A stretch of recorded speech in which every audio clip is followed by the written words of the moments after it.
আমরা ছোটবেলা থেকেই শুনে আসছি ঈদ মানে হাসি, ঈদ মানে খুশি।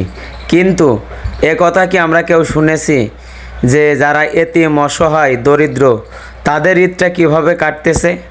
আমরা কিন্তু সেই খোঁজটা কখনো নিই না। আসলে ঈদ মানে আনন্দ, ঈদ মানে হাসি, ঈদ মানে খুশি। আমার মনে হয় না ঈদ মানে দুঃখ, সুখ, কান্না সব কিছু।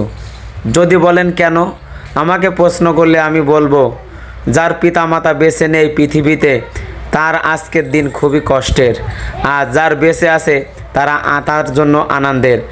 আবার কারোর মা মারা গেছে, বাপ বেঁচে আছে, তার জন্যও কষ্টের। অনেকেই একটা না 5টা নতুন পোশাক পরিধান করছে, 10টা, 15টা, 20টা পর্যন্ত কিনতেছে। কিন্তু আমাদের সমাজে এমন কিছু মানুষ আছে যাদের এক পোশাকে 5 বছরের ঈদ করতে হয়, আছে কি না? ওই জন্য ঈদ মানে সবসময় আনন্দের না। অনেকেই আছে আজকে ঈদের দিন কিন্তু কোনো গরু, ছাগল তাদের জন্য এই মাংস তারা খেতে পারে না। কখন সমাজের মাংস পাবে, তারপরে তারা এক টুকরা মাংস খাবে।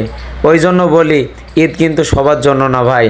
ঈদ মানে খুশি, ঈদ মানে হাসি, ঈদ আনন্দের। তাই আমি বলবো, আপনার আশেপাশে যদি কোনো বৃদ্ধ, অসহায়, দরিদ্র, প্রতিবন্ধী মানুষ থাকে, আপনারা চেষ্টা করবেন তাদেরকে একসাথে নিয়ে ঈদের আনন্দটাকে ভাগাভাগি করে নিতে। যদি না পারেন ভাই, তাহলে আপনি কিসের মুসলমান আর কিসের মনুষ্যত্ব আপনার?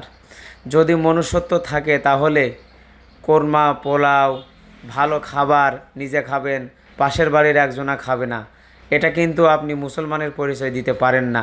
তাই বলবো, সবাই মিলে যেটা ভালো সেটাই কিন্তু ভালো। একাকী ভালো থাকা তাকে কখনো ভালো থাকা বলে না। সবাইকে নিয়ে যারা ভালো থাকতে পারে তারাই কিন্তু প্রকৃত মানুষ। ধন্যবাদ সবাইকে। সকলের প্রতি কৃতজ্ঞতা জানাই। সকলের জীবনে বয়ে আনুক অনাবিল শান্তি, সকলের জন্য সুখ ও সমৃদ্ধ কামনা করে আজকের এই ছোট্ট ভিডিওটি শেষ করছি। ধন্যবাদ। আসসালামু আলাইকুম ওয়া রাহমাতুল্লাহি ওয়া বারাকাতুহু।